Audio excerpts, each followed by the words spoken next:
WhatsApp के ऊपर order के ज़रिए इमरान खान साहब को तोशाखाना केस में लाहौर में उनके घर में घुस के बेडरूम के दरवाजे तोड़कर उनकी बीवी के साथ बदतमीज़ी करके खान साहब को वहाँ से अगवा किया गया।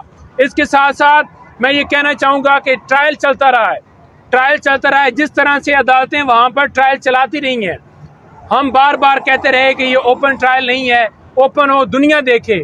ये इसलिए चलाया गया था कि छुपा कर खान साहब को सजाएं दी जाएं, और चीफ साहब तमाम अदालतें इसके ऊपर खामोश रहीं। क्यों खामोश रहीं? क्योंकि वो चाहती थी कि अंदर अदालतें जाकर लगें, छुपा के सजाएं सुनाई जाएं और खान साहब को जेल में रखा जाए। और यही वजह है कि सहाफ़ियों के ऊपर, आप लोगों के ऊपर पाबंदी लगाई गई कि आप जाकर ओरिजिनल हक़ाइक़ रिपोर्ट ना करें। आज कोई सॉफ्टवेयर रिकॉर्ड के ऊपर मौजूद नहीं है, फिर भी केस चल रहा है। आज उसकी कोई डिक्लासिफाइड कॉपी मौजूद नहीं है, फिर भी केस चल रहा है। उसके अलावा मैं बताना चाहूँगा कि खान साहब को गिरफ्तार करके अटक जेल ले गए, किस कानून के तहत ले गए? हमने इस्लामाबाद हाई कोर्ट से रजू किया, लेकिन इस्लामाबाद हाई कोर्ट से रजू करने के बावजूद 2 महीने तक दरख्वास्त लटकाई जाती रही। खान साहब की जान के हवाले से हमें खदशात थे, हमने दरख्वास्त दी, लेकिन उसके ऊपर कोई फैसला नहीं किया गया। क्यों नहीं किया गया? ये सारी चीज़ें मैं आपके सामने ये गिनवा रहा हूँ कि खान साहब के साथ या पाकिस्तान तहरीक इंसाफ के रहनुमाओं के साथ क्या क्या जुल्म जबर किया गया अदालतों की तरफ से, जिसकी कड़ियाँ इस 6 जजेस के लेटर के साथ किस तरह मिलती हैं और किस तरह मोहर साबित करती हैं, वो आपके सामने मैं सारी चीज़ें रख रहा हूँ। इसके अलावा लोगों को अगवा किया गया।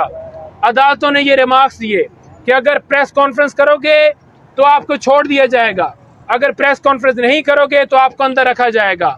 लोगों के घरों में छापे मारे गए, लोगों के घरों में उनकी बीवियों के बेडरूम तक घुस के उनको गिरफ्तार किया गया।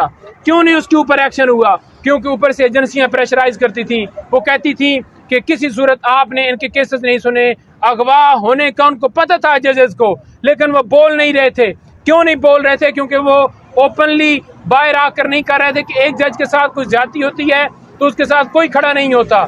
आपके सामने है कि लास्ट टाइम ये रिसेंटली सुप्रीम कोर्ट के जज को जिस तरह से निकाला गया, उन्होंने इंटरनल तौर पर चीफ जस्टिस साहब को आगाह किया, लेकिन चीफ जस्टिस साहब ने उसके ऊपर खामोशी जाहिर की। उन्होंने चीफ जस्टिस साहब पाकिस्तान को आगाह किया किस तरह से इदारे हमें मजबूर कर रहे हैं, हमारे साथ ये ज्यादती कर रहे हैं, लेकिन वो खामोश रहे। इसके साथ साथ मैं ये कहना चाहूँगा कि ये टिकटों के हवाले से, खान साहब से मुशावरत के हवाले से, उस वक्त जो है खान साहब ने कहा कि मुझे लीगल टीम जो है, जो हमारे पॉलिटिकल रहनुमा है वो मिलने आए, लेकिन इजाज़त नहीं दी गई, सोचे समझे मंसूबे के मुताबिक नहीं दी गई। अब सेनेट के हवाले से उन्होंने मुशावरत करनी थी, नहीं दी गई।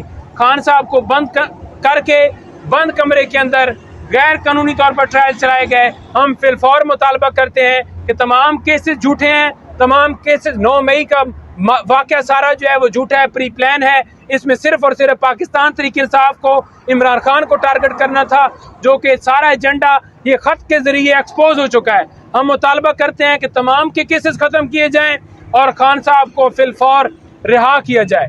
यही हमारा पहला और आखिरी मुतालबा है।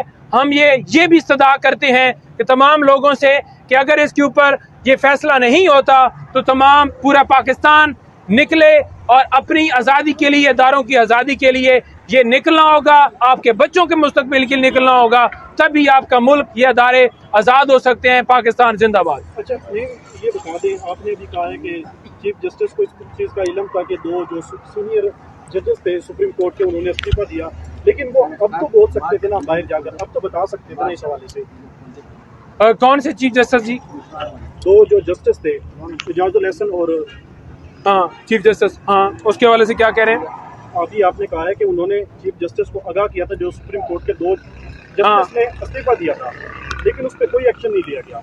लेकिन अब जो वो इस्तीफा दे दिया, लेकिन अब तो वो बाहर हैं, अब तो आज़ाद हैं, अब तो बोल सकते हैं। उनको बिल्कुल बोलना चाहिए। वो इसी वजह से नहीं बोल रहे क्योंकि जब भी कोई जज बोलता है तो उसके ऊपर जोड़ दिया जाता है, जी मलक रियाज का मामला है, प्लाटों का मामला है, वो मामला है, ये पागल हो गया है, इसको जनाब इसने हमसे ये जो है कहा था, इसने कहा था चीफ जस्टिस बनना है, हमने इसको ये किया, हमने इसको वो किया, इसके खिलाफ इंक्वायरी खुलने वाली थी, इसके खिलाफ FIA में मुकदमा चलने जा रहा था, नैब इसके पीछे लगा हुआ था।